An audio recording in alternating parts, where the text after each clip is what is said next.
Hello, everybody, and welcome back to Storytime with Alaric. Today we are continuing Dan Simmons' Hyperion. We are almost exactly halfway through, and today we read The Scholar's Tale. The Ritherleath's taste is bitter. Sol Wintrab and his wife Sari had enjoyed their life even before the birth of their daughter. Rachel made things as close to perfect as the couple could imagine. Sari was 27 when the child was conceived. Sol was 29. Neither of them had considered Polynesian treatments because neither of them could afford it, but even without such care, they looked forward to another 50 years of health. Both had lived their entire lives on Bernard's world, one of the oldest but least exciting members of the hegemony. Bernard's was in the web, but it made little difference to Sol and Sari, since they could not afford frequent Farcaster travel, and had little wish to go at any rate. Sol had recently celebrated his 10th year with Knightenholster College, where he taught history and classical studies, and did his own research on ethical evolution.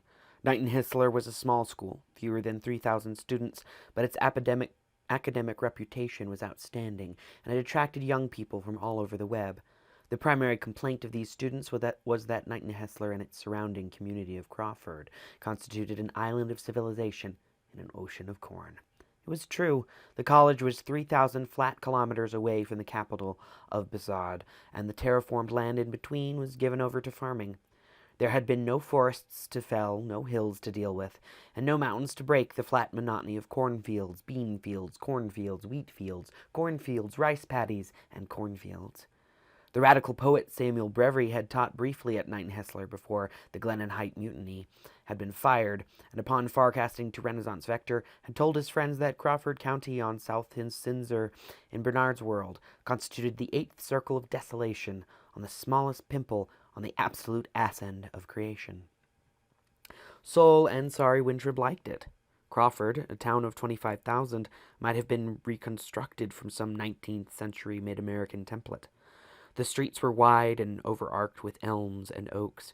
Bernard's had been the second extrasolar Earth colony, centuries before the Hawking Drive and Hegra, and the seed ships had been huge. Homes in Crawford reflected styles ranging from early Victorian to Canadian Revival, but they all seemed to be white and set far back on well-trimmed lawns. The college itself was Georgian, an assemblage of red brick and white pillars surrounding the oval column. Sol's office was on the third floor of Platcher Hall, the oldest building on campus, and in the winter he could look out on bare branches which carved the common into complex geometries. Sol loved the chalk dust and old wood smell of the place, a smell which had not changed since he was a freshman there, and each day climbing to his office he treasured the deeply worn grooves in the steps, a legacy of 20 generations of Knightenhisler students.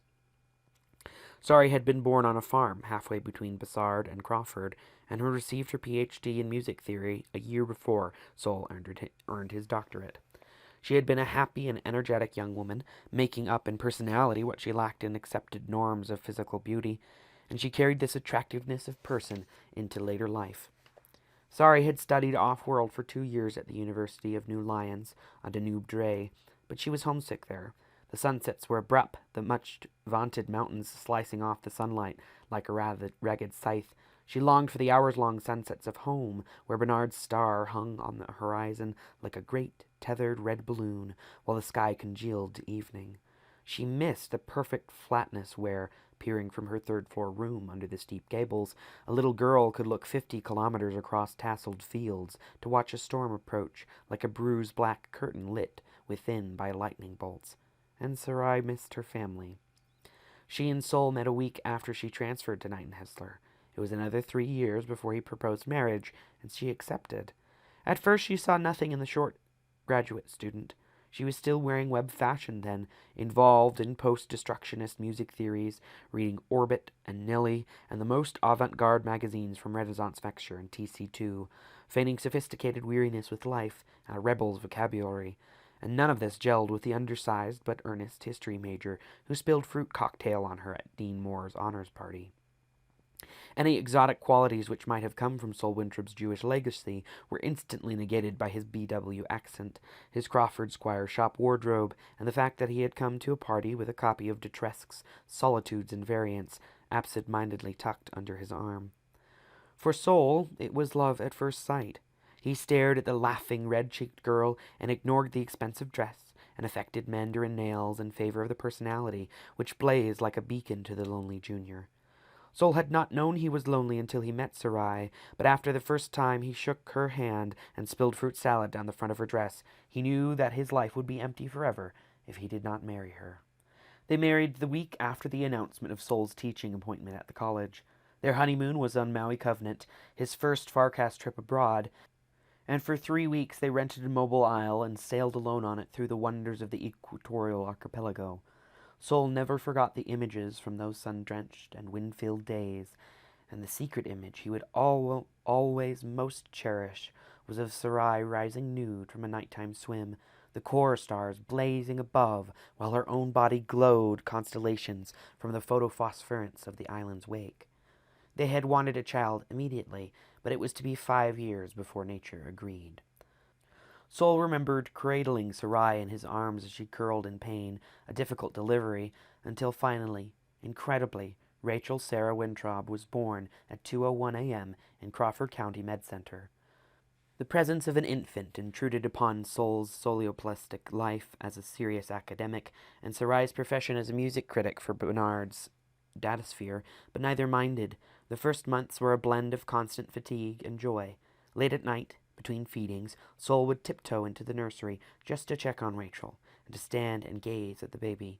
More often than not, he would find Sarai already there, and the two would watch, arm in arm, at the miracle of a baby sleeping on its stomach, rump in the air, head burrowed into the bumper pad at the head of the crib. Rachel was one of those rare children who managed to be cute without becoming self-consciously precious.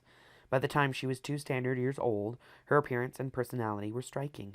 Her mother's light brown hair, red cheeks, and broad smile, her father's large brown eyes. Friends said that the child combined the best portions of Sarai's sensitivity and Sol's intellect. Another friend, a child psychologist from the college, once commented that Rachel, at age 5, showed the most reliable indicators of true giftedness in a young person: structured curiosity, empathy for others, compassion, and a fierce sense of fair play. One day in his office, studying ancient files from old Earth, Sol was reading about the effect of Beatrice on the worldview of Dante Alighieri when he was struck by a passage written by a critic from the 20th or 21st century. She, Beatrice, alone was still real for him, still implied meaning in the world and beauty. Her nature became his landmark, what Melville would call, with more sobriety than we can now muster, his Greenwich Standard. Sol paused to access the definition of Greenwich Standard, and then he read on.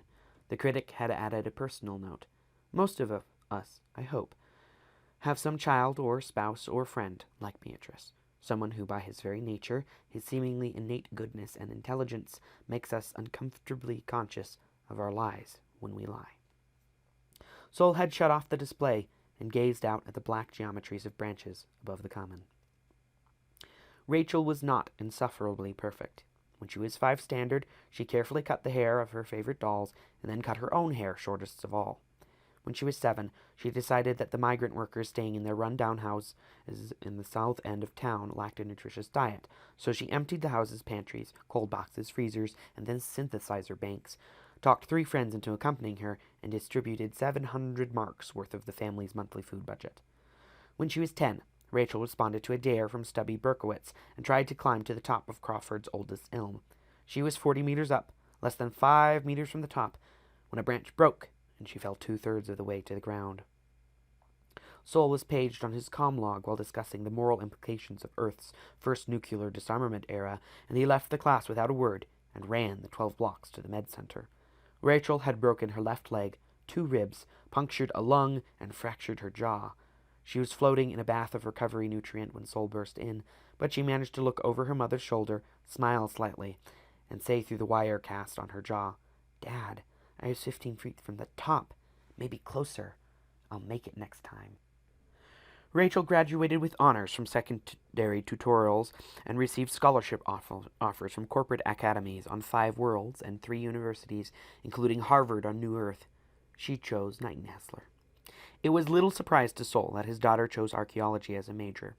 One of his fondest memories of her was the long afternoons she had spent under the front porch when she was about 2, digging in the loam, ignoring spiders and googlepeds, rushing into the house to show off every plastic plate and tarnished fenning she had excavated, demanding to know where it had come from, what were the people like who had left it there. Rachel received her undergraduate degree when she was 19 standard, worked that summer on her grandmother's farm, and forecast away the next fall. She was at Rijks University on Freeholm for 28 local months, and when she returned it was as if color had flown back into Sol and Sarai's world. For 2 weeks their daughter, an adult now, self-aware and secure in some ways that grown-ups twice her age often failed to be, rested and reveled in being home. One evening, walking across the campus just after sunset, she pressed her father on details of his heritage. "Dad, do you still consider yourself a Jew?" Sol had run his hand over his thinning hair, surprised by the question. "A Jew? Yes, I suppose so. It doesn't mean what it once did, though." "Am I a Jew?" asked Rachel. Her cheeks glowed in the fragile light. "If you want to be," said Sol. "It doesn't have the same significance with old Earth gone. If I'd been a boy, would you have had me circumcised?" Sol had laughed, delighted and embarrassed by the question. "I'm serious," said Rachel. Sol adjusted his glasses. "I guess I would have, kiddo. I never thought about it." "Have you been to the synagogue in Bessard?" "Not since my bar mitzvah," said Sol, thinking back to the day 50 years earlier, when his father had borrowed Uncle Richard's Vicken and had flown the family to the capital for the ritual. "Dad, why do Jews feel that things are less important now than before the Hijra?" Sol spread his hands, strong hands, more those of a stoneworker than an academic. "That's a good question, Rachel. Probably because so much of the dream is dead. Israel is gone. The new temple lasted less time than the first and second. God broke his word by destroying the earth a second time in the way he did, and this diaspora is forever." "But Jews maintained their ethnic and religious identity in some places," his daughter insisted. "Oh, sure. On Hebron and isolated areas of the concourse, you can find entire communities. Hasidic, Orthodox, Hasmonean, you name it. But they tend to be non-vital, picturesque, tourist-oriented." "Like a theme park?" "Yes. Could you take me to Temple Bethel tomorrow? I can borrow Khaki Strat." "No need," said Sol. "We'll use the college's shuttle." He paused. "Yes," he said at last. "I would like to take you to the synagogue tomorrow." It was getting dark under the old elms. Street lights came on up and down the wide lane which led to their home. "Dad," said Rachel, "I'm going to ask you a question I've asked about 1,000,000 times since I was 2. Do you believe in God?" Sol had not smiled. He had no choice but to give her the answer he had given her 1,000,000 times. "I'm waiting to," he said. Rachel's postgraduate work dealt with alien and pre-Hijra artifacts. For 3 standard years, Sol and Sarai would receive occasional visits, followed by fat-line flimsies from exotic worlds near but not within the web. They all knew that her field work in quest of dissertation would soon take her beyond the web, into the outback where time debt ate away at the lives and memories of those left behind. "Where the hell is Hyperion?" Sarai had asked during Rachel's last vacation before the expedition left. "It sounds like a brand name for some new household product." "It's a great place, Mom. There are more non-human artifacts there than any place except Armagast." "Then why not go to Armagast?" said Sarai. "It's only a few months from the web. Why settle for second best?" "Hyperion hasn't become the big tourist attraction yet," said Rachel. "Although they're beginning to become a problem. People with money are more willing to travel outside the web now." Sol had found his voice suddenly husky. "Will you be going to the labyrinth or the artifacts called the time tombs?" "The time tombs, Dad. I'll be working with Dr. Milano Ardennes, and he knows more about the tombs than anyone alive." "Aren't they dangerous?" asked Sol, framing the question as casually as he could, but hearing the edge in his voice. Rachel smiled. "Because of the Shrike legend? No. Nobody's been bothered by that particular legend for 2 standard centuries." "But I've seen documents about the trouble there during the second colonization," began Sol. "Me too, Dad, but they didn't know about the big rock eels that came down into the desert to hunt. They probably lost a few people to those things and panicked. You know how the legends began. Besides, the rock eels have been hunted to extinction. It's Spacecraft don't land there, persisted Sol. You have to sail to the tombs, or hike, or some damn thing. Rachel laughed. In the early days, people flying in underestimated the effects of the anti-entropic fields, and there were some accidents. But there's a dirigible service now. They have a big hotel called Keep Kronos at the north edge of the mountains where hundreds of tourists a year stay. Will you be staying there? Asked Sarai. Part of the time. It'll be exciting, Mom. Not too exciting, I hope, said Sarai, and all of them had smiled. During the 4 years that Rachel was in transit, a few weeks of cryogenic fugue for her, Sol found that he missed his daughter much more than if she had been out of touch, but busy somewhere in the web. The thought that she was flying away from him faster than the speed of light, wrapped in the artificial quantum cocoon of the Hawking effect, seemed unnatural and ominous to him. They kept busy. Sarai retired from the critic business to devote more time to local environmental issues, but for Sol it was one of the most hectic times of his life. His second and third books came out, and the second one, Moral Turning Points, caused such a stir that he was in constant demand at off-world conferences and symposia. He traveled to a few alone, to a few more with Sarai, but although both of them enjoyed the idea of traveling, the actual experience of facing strange foods, different gravities, and the light from strange suns all paled after a while, and Sol found himself spending more time at home researching his next book, attending conferences if he had to, via interactive holo from the college. It was almost 5 years after Rachel left on her expedition that Sol had a dream which would change his life. Sol dreamed that he was wandering through a great structure with columns the size of small redwood trees and a ceiling lost to sight far above him, through which red light fell in solid shafts. At times he caught glimpses of things far off in the gloom to his left or right. Once he made out a pair of stone legs, rising like massive buildings through the darkness.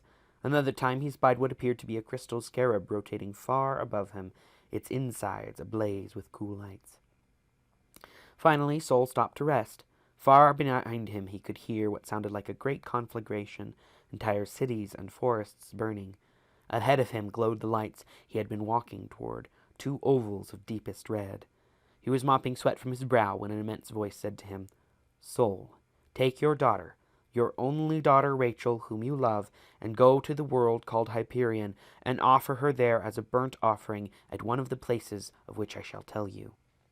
And in his dream Sol had stood and said, You can't be serious. And he walked on through the darkness, the red orbs glowing now like bloody moons, hanging above an indistinct plain. And when he stopped to rest, the immense voice said, Sol, take your daughter, your only daughter Rachel, whom you love, and go to the world called Hyperion, and offer her there as a burnt offering at one of the places of which I shall tell you. And Sol had shrugged off the weight of the voice, and had said distinctly into the darkness, I heard you the first time. The answer is still no. Sol knew he was dreaming then, and part of his mind enjoyed the irony of the script, but another part wanted only to waken. Instead, he found himself on a low balcony, looking down on a room where Rachel lay naked on a broad block of stone. The scene was illuminated by the glow of the twin red orbs. Sol looked down at his right hand and found a long, curved knife there. The blade and handle appeared to be made of bone. The voice, sounding more than ever to Sol like some cut-rate Holly director's shallow idea of what God's voice should sound like, came again. Sol, you must listen well. The future of humankind depends upon your obedience in this matter. You must take your daughter Rachel, whom you love, and go to the world called Hyperion, and offer her there as a burnt offering at one of the places of which I shall tell you.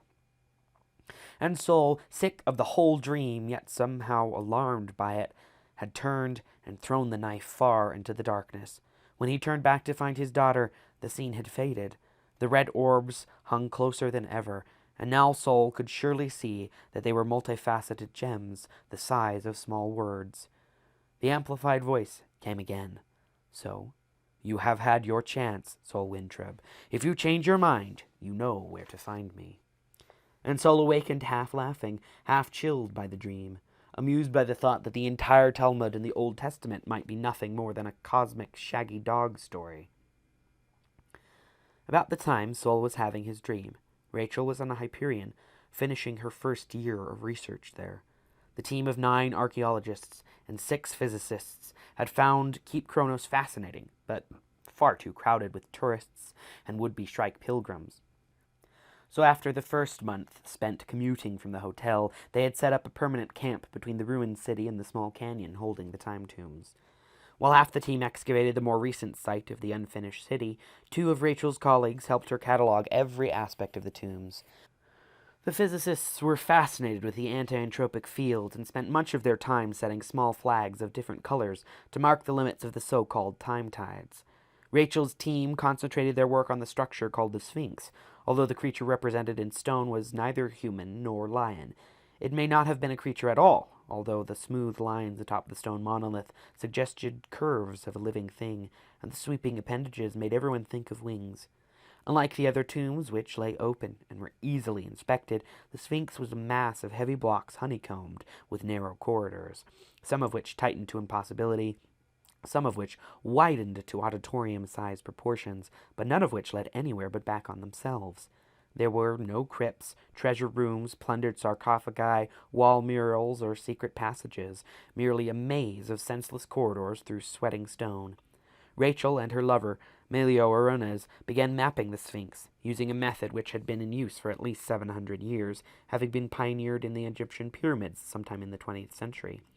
Arranging sensitive radiation and cosmic ray detectors at the lowest point in the Sphinx, they recorded arrival times and deflection patterns of the particles passing through the massive stone above them, watching for hidden rooms or passages which would not show up on even the deep imaging radar. Because of the busy tourist season and the concern of the Hyperion Home Rule Council that the time tombs might be damaged by such research, Rachel and Melio went out to their site every night at midnight, making the half-hour walk and crawl through the corridor maze, which they had rigged with blue glow globes. There, sitting under hundreds of thousands of tons of stone, they would watch their instruments until morning, listening to their earphones ping with the sounds of particles born in the belly of dying stars. The time tides had not been a problem within the Sphinx. Of all the tombs, it seemed the least protected by the anti-entropic fields, and the physicists had carefully mapped the times when the tide surges might pose a threat. High tide was at 1000 hours, receding only 20 minutes later, back toward the Jade Tomb, half a kilometer to the south. Tourists were not allowed near the Sphinx until after 1200 hours, and to leave a margin of safety, the site made sure they were out by 0900. The physics team had planted chronotropic sensors at various points along the paths and walkways between the tombs, both to alert the monitors to variations of the tides and to warn the visitors. With only 3 weeks to go of her year of research on Hyperion, Rachel awoke one night, left her sleeping lover, and took a ground effect jeep from the camp to the tombs. She and Melio had decided that it was foolish for both of them to monitor the equipment every night. Now they alternated, one working at the site while the other collected data and prepared for the final project, a radar mapping of the dunes between the Jade Tomb and the obelisk. The night was cool and beautiful. A profusion of stars stretched from horizon to horizon, 4 or 5 times the number Rachel had grown up looking at from Bernard's world. The low dunes whispered and shifted in the strong breeze, blowing from the mountains in the south. Rachel found lights still burning at the site. The physics team was just calling it a day and loading their own jeep. She chatted with them, had a cup of coffee as they drove away, and then took her backpack and made the 25-minute trip into the basement of the Sphinx. For the 100th time, Rachel wondered who had built the tombs and for what purpose. Dating of the construction materials had been useless because of the effect of the anti-entropic field. Only analysis of the tombs in relation to the erosion of the canyon and other surrounding geological features had suggested an age of at least 500,000 years. The feeling was that the architects of the time tombs had been humanoid, even though nothing but the gross scale of the structures suggested such a thing. Certainly the passageways in the Sphinx revealed little. Some were human enough in size and shape, but then meters further along the same corridor might dwindle to a tube the size of a sewer pipe, and then transform itself into something larger and more random than a natural cavern. Doorways, if they could be called such, since they opened into nothing in particular, might be triangular or trapezoidal or 10-sided as commonly as rectangular. Rachel crawled the last 20 meters down a steep slope, sliding her backpack ahead of her. The heatless glow globes gave the rock and her flesh a bluish, bloodless cast. The basement, when she reached it, seemed a haven of human clutter and smells. Several folding chairs filled the center of the small space, while detectors, oscilloscopes, and other paraphernalia lined the narrow table against the north wall. A plank on sawhorses along the opposite wall held coffee cups, a chess set, a half-eaten donut, 2 paperbacks, and a plastic toy of some sort of dog in a grass skirt. Rachel settled in, set her coffee therm next to the toy, and checked the cosmic ray detectors. The data appeared to be the same. No hidden rooms or passages, just a few niches even the deep radar had missed. In the morning, Melio and Stefan would set a deep probe working, getting an imager filament in and sampling the air before digging further with a micromanipulator. So far, a dozen such niches had turned up nothing of interest. The joke at camp was that the next hole, no bigger than a fist, would reveal miniature sarcophagi, undersized urns, a petite mummy, or, as Melio put it, a teeny-tiny Tutankhamun. Out of habit, Rachel tried the comm links on her comm log. Nothing. 40 meters of stone tended to do that. They had talked of stringing telephone wire from the basement to the surface, but there had been no pressing need, and now their time was almost up. Rachel adjusted the input channels on her comm log to monitor the detector data, and then settled back for a long, boring night. There was the wonderful story of the old Earth pharaoh. Was it Cheops, who authorized his huge pyramid, agreed to the burial chamber being deep under the center of the thing, and then lay awake nights for years in a claustrophobic panic, thinking of all those tons of stone above him for all eternity. Eventually, the pharaoh ordered the burial chamber repositioned 2/3 of the way up the Great Pyramid, most unorthodox. Rachel could understand the king's position. She hoped that, wherever he was, he slept better now. Rachel was almost dozing herself when at 02:15, her comlog chirped, the detectors screamed, and she jumped to her feet.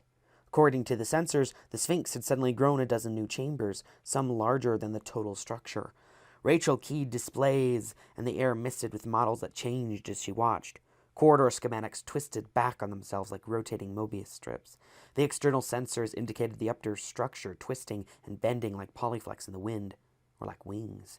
Rachel knew that it was some type of multiple malfunction, but even as she tried to recalibrate, she called data and impressions into her comm log. Then, several things happened at once. She heard the drag of feet in the corridor above her.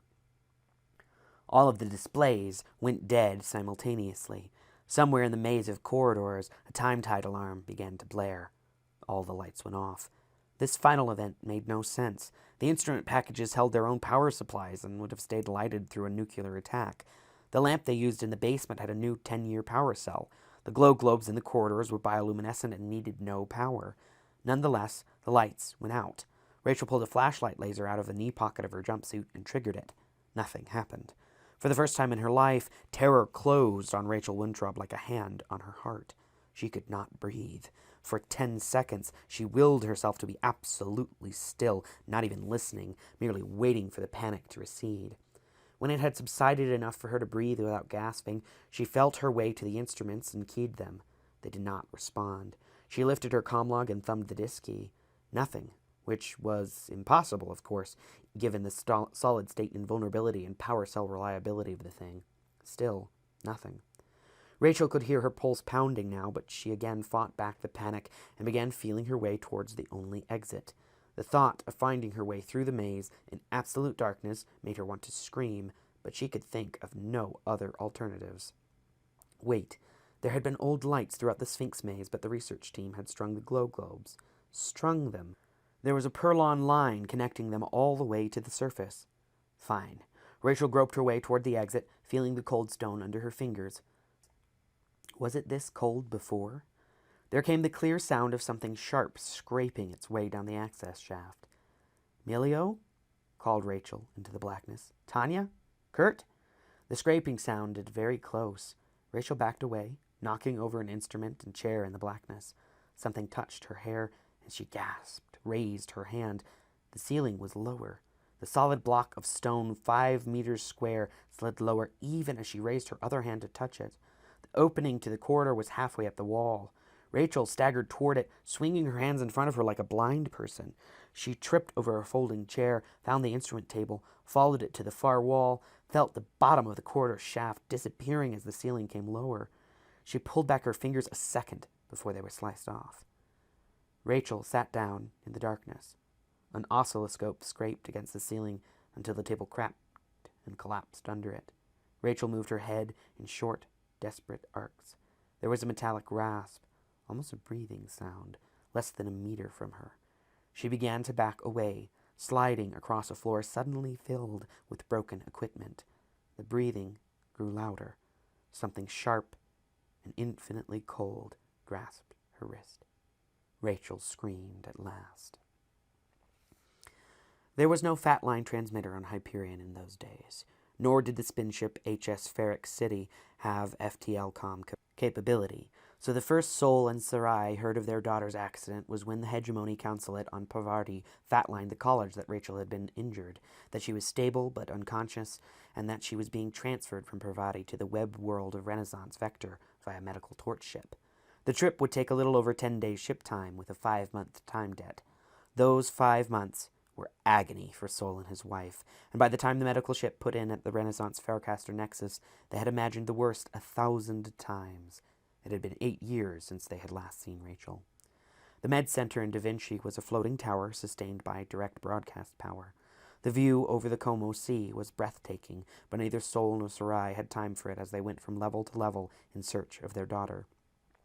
Dr. Singh and Melio Arundez met them in the hub of intensive care. Introductions were rushed. "Rachel?" asked Sarai. "Asleep," said Dr. Singh. She was a tall woman, aristocratic but with kind eyes. "As far as we can tell, Rachel has suffered no physical injury, but she has been unconscious now for some 17 standard weeks, her time. Only in the past 10 days have her brainwaves registered deep sleep rather than coma." "I don't understand," said Sol. "Was there an accident at the site? A concussion?" "Something happened," said Melio Arundez, "but we're not sure what. Rachel was in one of the artifacts, alone. Her comlog and other instruments recorded nothing out of the ordinary, but there was a surge in the phenomenon there known as anti-entropic fields." "The time tides," said Sol. "We know about them. Go on." Arundez nodded and opened his hands as if molding the air. "There was a field surge, more like a tsunami than a tide. The Sphinx, the artifact Rachel was in, was totally inundated. I mean, there was no physical damage, but Rachel was unconscious when we found her." He turned to Dr. Singh for help. "Your daughter was in a coma," said the doctor. "It was not possible to put her into cryogenic fugue in that condition." "So she came through Quantum Leap without fugue?" demanded Sol. He had read about the psychological damage to travelers who had experienced the Hawking effect directly. No, soothed Singh. "She was unconscious in a way which shielded her quite as well as fugue state." "Is she hurt?" demanded Sarai. "We don't know," said Singh. "All life signs have returned to near normal. Brainwave activity is nearing a conscious state. The problem is that her body appears to have absorbed, that is, the anti-entropic field appears to have contaminated her." Sol rubbed his forehead. "Like radiation sickness?" Dr. Singh hesitated. "Not precisely. This case is quite unprecedented. Specialists in aging diseases are due in this afternoon from Tau City Center, Lucius and Maxitas." Sol met the woman's gaze. "Doctor, are you saying that Rachel contracted some aging disease on Hyperion?" He paused a second to search his memory. "Something like Methuselah syndrome or early Alzheimer's disease." "No," said Singh. "In fact, her daughter's illness has no name. The medics here are calling it Merlin's sickness. You see, your daughter is aging at a normal rate, but as far as we can tell, she is aging backward." Sarai pulled away from the group and stared at Singh as if the doctor were insane. "I want to see my daughter," she said, quietly, but very firmly. "I want to see Rachel now." Rachel awakened less than 40 hours after Sol and Sarai arrived. Within minutes, she was sitting up in bed, talking even while the medics and technicians bustled around her. "Mom, Dad, what are you doing here?" Before either could answer, she looked around and blinked. "Wait a minute, where's here? Are we in Keats?" Her mother took her hand. "We're in a hospital on Da Vinci, dear, on Renaissance Vector." Rachel's eyes widened almost comically. "Renaissance? We're in the web?" She looked around her in total bewilderment. "Rachel, what is the last thing you remember?" asked Dr. Singh. The young woman looked uncomprehendingly at the medic. "The last thing I remember going to sleep next to Melio after—" She glanced at her parents and touched her cheeks with the tips of her fingers. "Melio? The others? Are they?" "Everyone on the expedition is all right," soothed Dr. Singh. "You have had a slight accident. About 17 weeks have passed. You're back in the web, safe. Everyone in your party is all right." 17 weeks? Under the fading remnant of her tan, Rachel went very pale. Sol took her hand. "How do you feel, kiddo?" The return pressure on his fingers was heartbreakingly weak. I don't know, Daddy, she managed. Tired? Dizzy? Confused.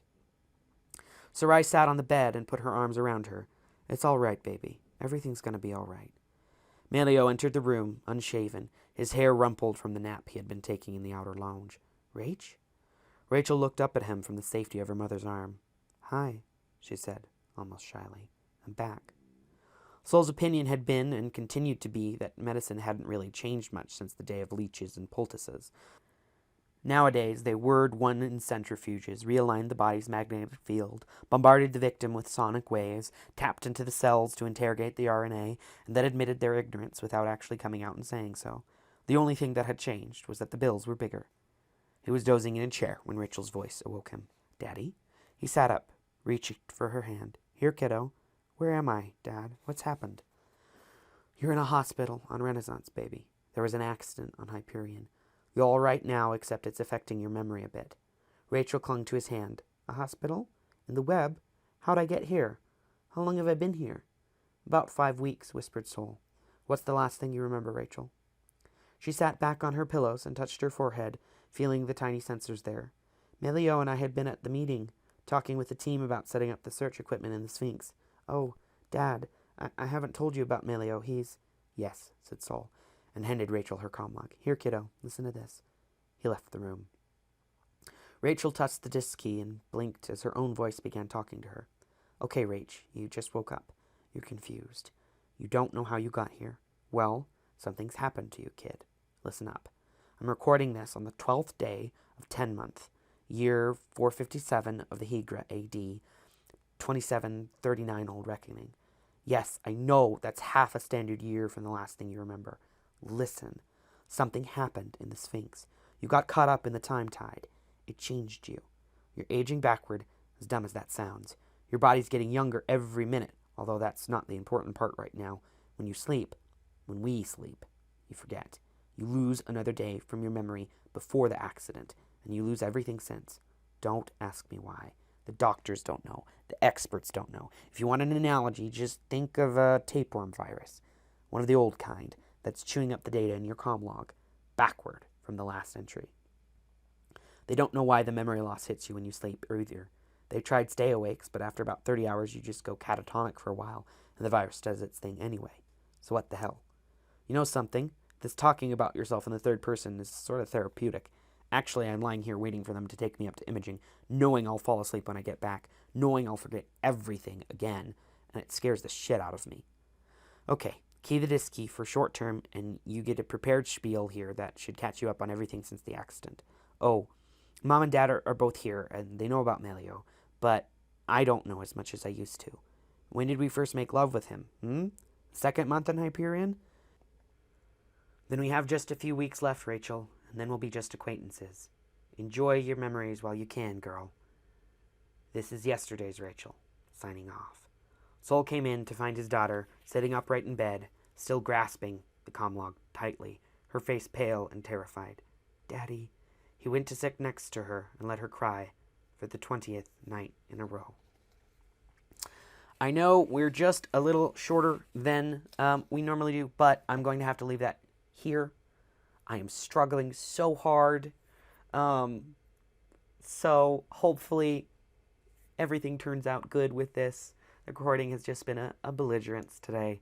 I hope you all enjoyed listening, and I hope you all can get home safe.